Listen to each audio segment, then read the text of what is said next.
coming up, Governor Kim Reynolds signs controversial new bill. And later, policies about masks continue to change across Johnson County. Big Ten co-champions gear up for their postseason. I'll tell you more in sports. From sun to snow, this week we'll have it all. I'll tell you more in weather. All that and more coming up on this Friday morning edition of DITV News. Don't go anywhere. DITV News starts right now.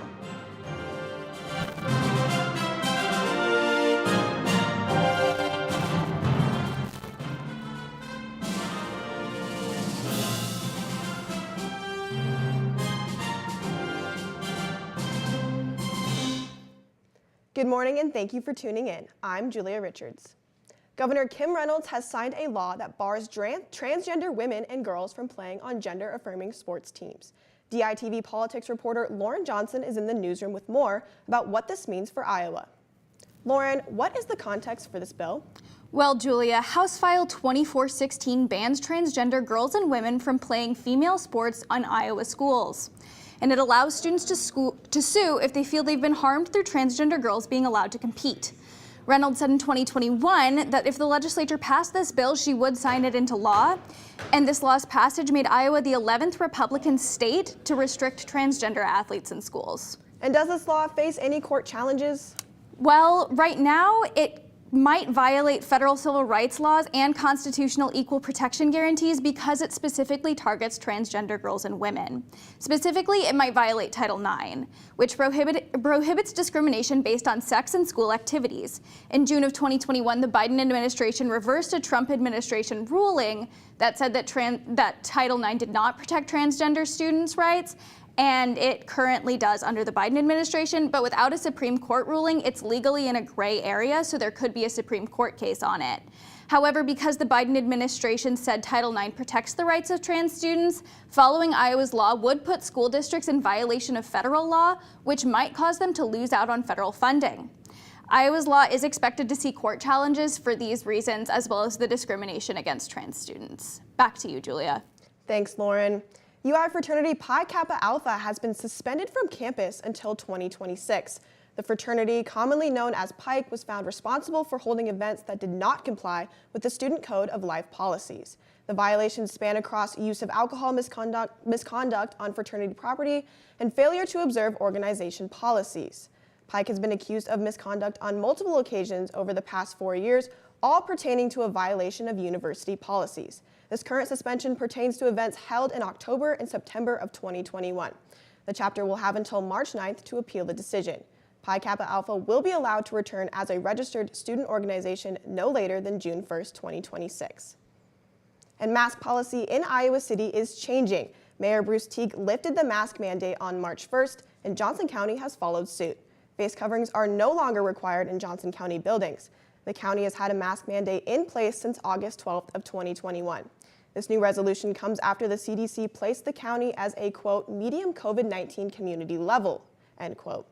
Face masks are now not required but welcome on the University of Iowa campus, and this is a change from the previous message that stated masks were strongly encouraged. Masks are still required on public transportation, and it is encouraged that community members wear a mask if they have COVID-19 symptoms. It is out with the old and in with the new for donut shops in Iowa City. DITV reporter Justina Borgman is live outside of Donutland to tell us more. That's right, Julia. I'm standing outside of Donutland, which is replacing Daylight Donuts on 1st Avenue in Iowa City. This location was just opened on Tuesday, March 1st by Jeff Collins, the new owner. The first location, located in Cedar Rapids, was originally opened in 2018, and it has been his goal to open a new location here in Iowa City. Now don't worry, Iowa City community members who are regulars here will still be able to get their fresh donuts. It will just be a wonderful new change of scenery. I talked to Jeff Collins to see how he feels about the new opening. Just thrilled to be back to Iowa City. It's just been one of those markets we've been really excited to get back to, and just to bring great donuts and great value back to this great town. We're thrilled.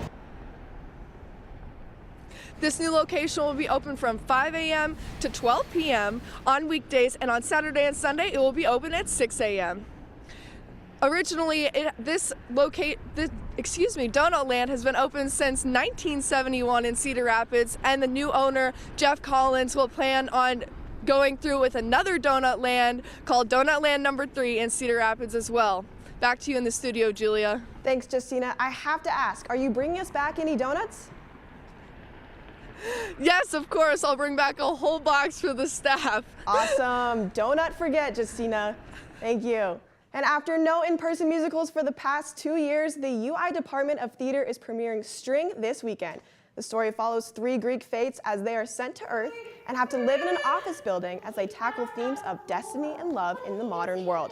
This show will bring lots of technical elements and media visuals to help bring this fun story to life. Yeah, so I'd say the visual elements are awesome, but the cast is really amazing. They've been so excited through this whole process and have just been like a pleasure to work with, and they bring that to the stage. The cast of 21 actors, singers, and dancers will take the Maybe Theater stage tonight for the opening, and it will run March 4th through the 6th, and then again 10th through the 12th. Tickets are $5 for UI students and $20 for adults through the Hansher box office or online. We had a few very nice days of spring weather, but now there is a nip back in the air. Sam, can you tell us what to expect this weekend? Thanks, Julia. Like you said, the weather has been a bit up and down lately, and unfortunately will continue like that as we transition into spring. Today will be a high of 52 and a low of 44 degrees with partially cloudy skies. This weekend will bring temperatures almost in the 70s, but it will also bring thunderstorms, so not all good news. We are looking at a live view of campus now as students take a brisk walk to class, but the weather will continue to be a bit unpredictable, which is no coincidence, as the start of next week will bring 35 degrees and snow. And Mary, I hear 2 sports are in tournaments this weekend. Can you tell us more? Yes, Sam, that's right. Both women's basketball and men's wrestling are on fire. The Iowa women's basketball team takes the Big Ten stage tonight. The Hawkeyes open their Big Ten tournament playing against number 7 seeded Northwestern Wildcats. There's a lot of talented teams, and I think the tournament's just going to be as fun as this whole season has been. The Hawkeyes finished co-Big Ten regular season champions and went 20-7 overall and 14-4 in conference play. Iowa snagged the number 2 seed in the Big Ten tournament after tallying 3 top 10 wins in the final week of the regular season. The Hawkeyes feel they've hit their stride just in time for tournament season. We love this moment, but why not get 2 and then take it into March? You know, that's what it's about. We're not satisfied here, and we're going to be hungry for more. And the quest to satisfy that hunger begins tonight at 5:30. Iowa women's soccer has returned to practice following a strong 4th place finish in the Big Ten last year. The team hopes their new recruitment class, along with graduate transfer Cassidy Formanek, will bring them back to their 2020 conference champion form. I'm really looking forward to playing in the Big Ten. It's fun to be a part of a Power 5 conference, and I'm really excited to go up against some of those really good teams. The team last played in the semifinals of the Big Ten tournament last November following the conference champions Rutgers by a score of 2-0.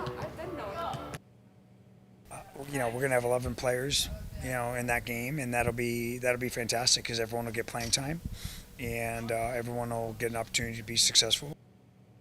Keep up to date with all of the latest news on the Hawkeye women's soccer on thedailyiowan.com. See them play next against Wisconsin-Milwaukee on April 1st. The Hawks head to Lincoln for the Big Ten wrestling tournament. DITV sports reporter Lucy Friedel tells us more of what to expect. Iowa wrestling heads to Lincoln, Nebraska for the Big Ten tournament this weekend. The Hawks prepare to face off against other Big Ten schools for an opportunity for a spot in the NCAA tournament.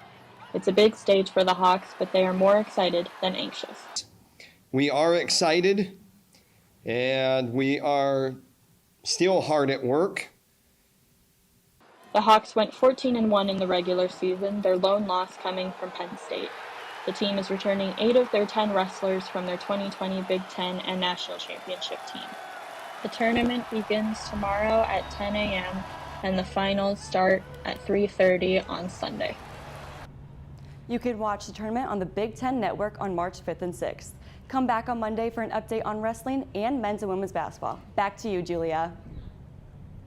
Thank you for tuning in to DITV News. Head over to thedailyiowan.com for more. and tune in next Monday for your latest update on news and sports. From Iowa City, I'm Julia Richards. Have a great day.